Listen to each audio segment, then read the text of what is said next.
All right, I just talked about snakes in the office. Let me tell you what this one young man told me that made a lot of sense. And this cat's probably about 4 or 5 years younger than me, maybe more. I think he's probably about 7 or 8 years younger than me. But he figured some things out, figured it out the hard way. He had to find out the hard way. Went out drinking and kicking it with some co-workers. And, got real cool and friendly with the co-workers. Let me throw race out there. He's a black man.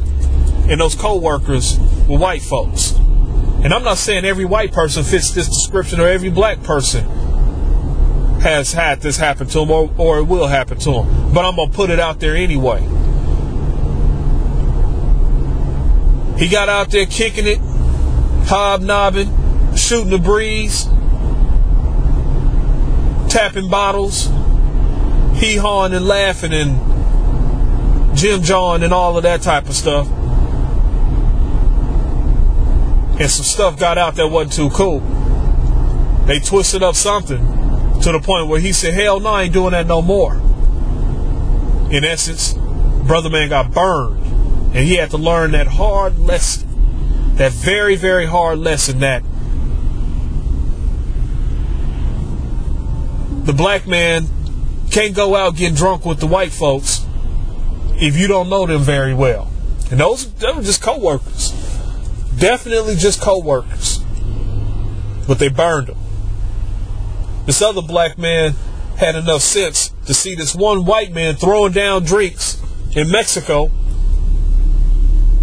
First of all, you got this black man and this white man. The white man getting plastered, getting drunk.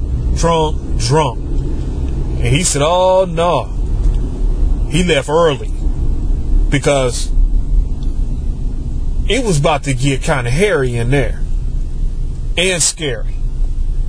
And them Mexicans would have been, they would have strung that gringo up in a heartbeat.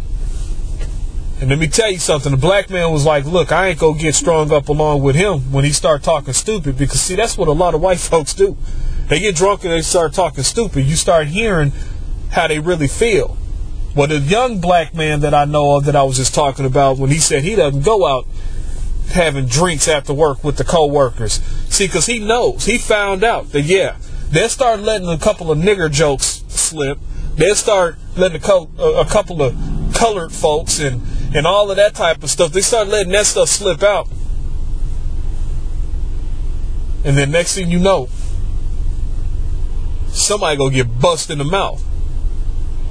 And you already know what's gonna happen if the black man busts this white man in his mouth. Somebody going to jail. And let me tell you something. It's gonna be the one with the dark pigmentation, if that's the way to say it. It's gonna be the one that's dark skinned. He's going to jail. But if it don't even go that far, you still got to be careful. You still have to be careful. This message is to a whole lot of black folks out there. You got to be careful. Because you just never know. You never know how these folks truly feel until you get into that situation.